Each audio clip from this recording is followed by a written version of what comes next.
So we have found ourselves greenside here. We've got about a 30-yard chip shot. What should be quite a simple chip shot. Actually, so many of my students find this quite difficult. They struggle with contact, they struggle with direction, getting that distance control. And it really starts off with the shot selection and club selection. Okay, so we're going to use a 9-iron here. So we're literally going to hit a club that's going to get the ball rolling as soon as possible and then get it releasing towards the flag. Okay, I see a lot of people taking too much loft, ball goes in the air, requires a much bigger swing. All of that can lead to some inconsistency. Okay, and stay to the end, guys. I've got a really simple way that helps all of my students improve their contact when it comes to chipping. Okay, so first things first, we've got the club selection. Now it's about getting the correct setup. Okay, so what I see so many of my students do, they actually set up to a chip like a full shot. Okay, and if I didn't know any better, you'd think they were hitting this shot, 150 yards, where really you want to get into a position where you are closer. That's going to give you more control. Okay, so you can see here as I get closer to the ball, I'm gripping down the club. I've got a very narrow stance. We don't need any width really here in the stance. It's all about getting closer, getting narrow, and getting that weight forward. Okay, so if my weight goes forward, that's going to allow me to hit slightly down on the ball. Okay, and that's really key when it comes to chipping. As soon as you try and help the ball up in the air, we're going to get inconsistent strikes. Quite often we're going to see the club bottoming out a bit early, on its way back up, losing that contact. Okay, so get the ball pretty central, narrow stance. You're going to get that weight forward, you're going to get the handle leaning slightly forward. And the key thing here, right, okay, and this is absolutely crucial when it comes to ball striking, I want you to feel like the heel of the club is off the ground. Okay, so many of my students, they get their hands very low, so they get into this position here where, if anything, the toe gets off the ground. Okay, and what that leads to a lot of fats and thins, a lot of digging into the ground. We want to get into a position where the shaft is really upright, feel like the toe is down, the heel's up, and that's going to allow us to focus on the bigger muscles. Okay, we don't need hands and arms in this shot.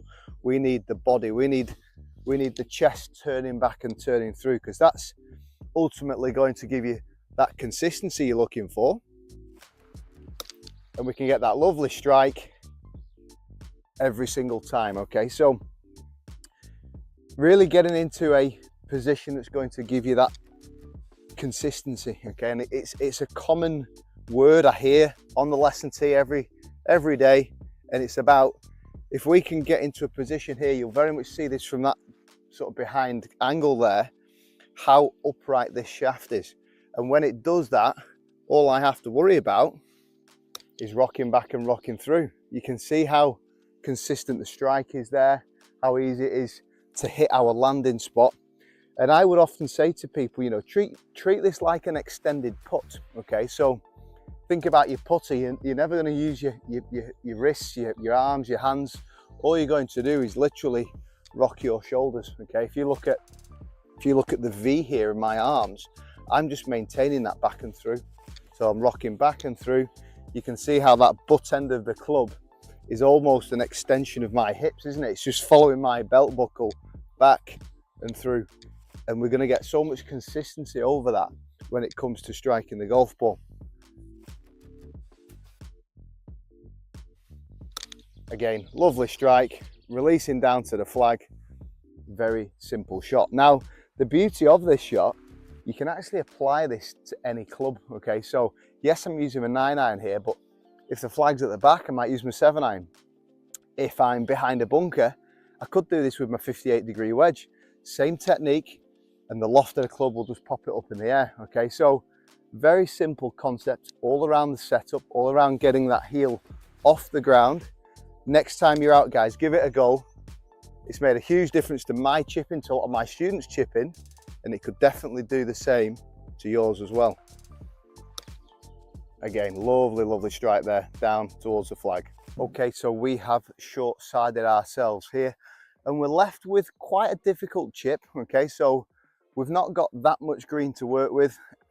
the green is elevated as well, so it gives us a bit of a problem, okay? So today I want to teach you a shot that's going to give you more reliability when you're on the golf course. If you're somebody that struggles with your chipping, today's video is just for you, okay? So first thing is club selection. I've picked out my 54-degree sand wedge here.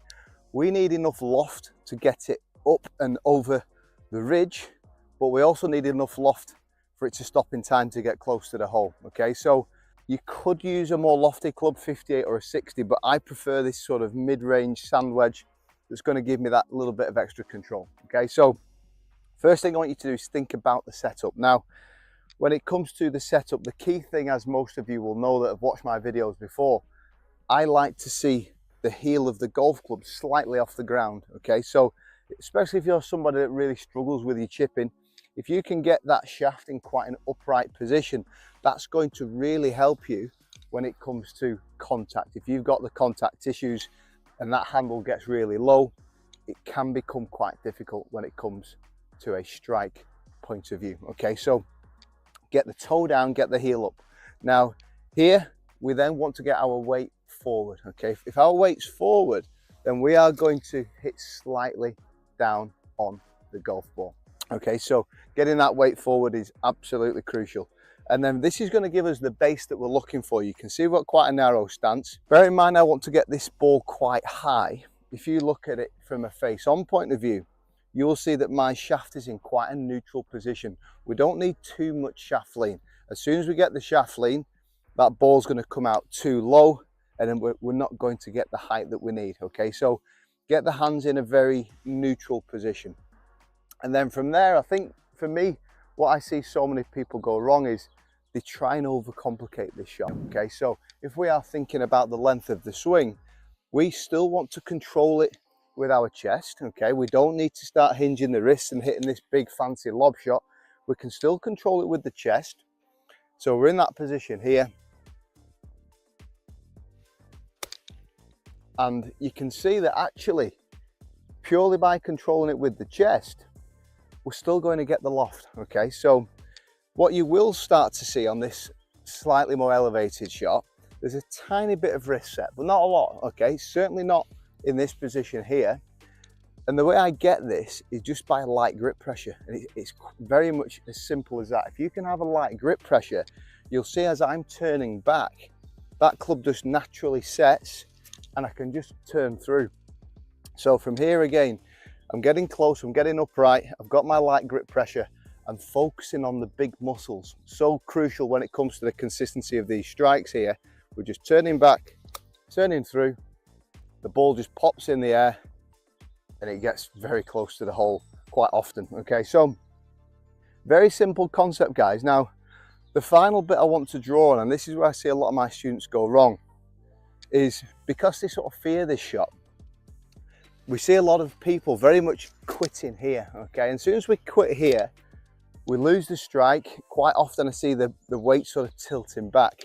I want you to think about your finish position, okay? So from here, I'm thinking of the club following my body back and through, okay? So as I'm rotating back and through, you'll see the butt end of the club is very much following my body, following my waist, almost like I'm just throwing a ball, okay? And it's very much as simple as that. So if you watch my finish position here, we're going to do everything in the setup.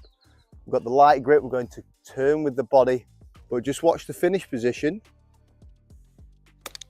Yeah, we're literally just throwing it at the hole, okay? You can see how everything is just moving together.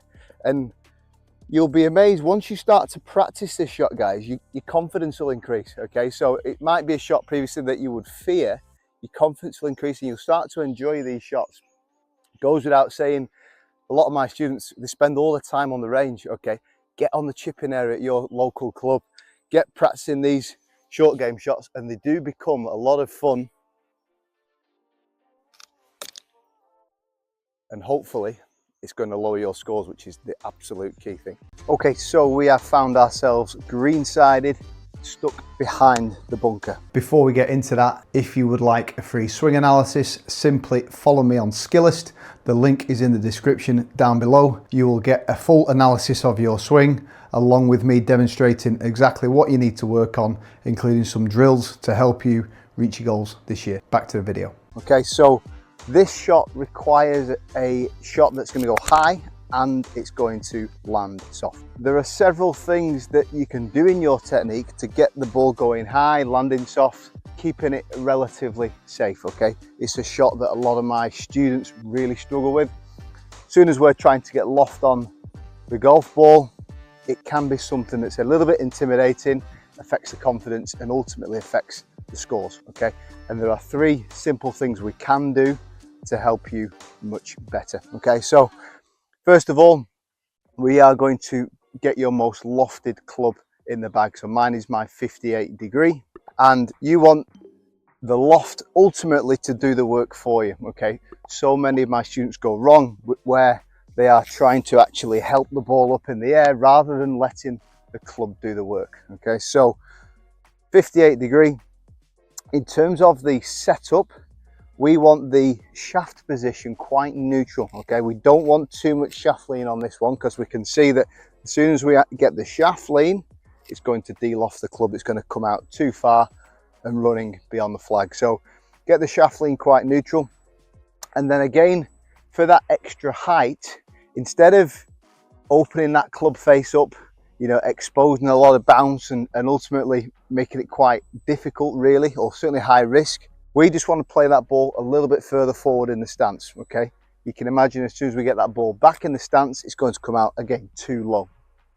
Get the ball forward in the stance like so. So we can actually create a setup position that's going to add loft, you know, as you hit the golf ball. And then I want to draw on one simple concept that's going to make it much, much easier for you to get the ball in the air. So for you to get the ball much easier in the air, I want you to think about trying to get back into this setup position at impact, okay? So what I mean by that is we know the ball's forward, but the key thing, the shaft position is neutral. As we come down, I actually see a lot of, quite often good players creating too much shaft lean, and they get into this position here where, again, de-lofting the club.